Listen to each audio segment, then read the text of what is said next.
आणि आता बातमी भारत पाक मॅचवरनं राजकीय सामना रंगल्याची। अशातच आता भारत पाक मॅचवरनं ठाकरेंनी मोदींवरती निशाणा साधलेला आहे। गरम सिंदूर आता कुठे गेलं अशी टीका उद्धव ठाकरे यांनी पंतप्रधान मोदींवर केली आहे। गरम सिंदूरचं आता कोल्ड्रिंक झालंय का असा सवाल उद्धव ठाकरेंनी विचारलाय। पंतप्रधान मोदी थापा का मारतात असं म्हणत मोदींना उद्धव ठाकरेंनी डिवचलंय।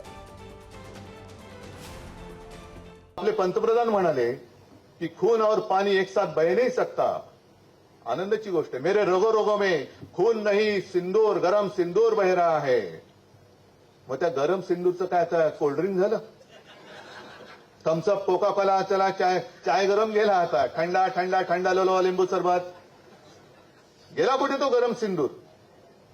पाकिस्तान बरोबर तुम्ही क्रिकेट खेळायला परवानगी देताय? आपल्या देशाची टीम ही पाकिस्तान बरोबर आता क्रिकेट खेळणार, मग तुमचा गरम सिंदूर गेला कुठे? जो घराघरात जाऊन तुम्ही सिंदूर वाटणार होता तो सिंदूर गेला कुठे? लावायचं कुठे तो? कशाला या भाकड कथा करताय तुम्ही?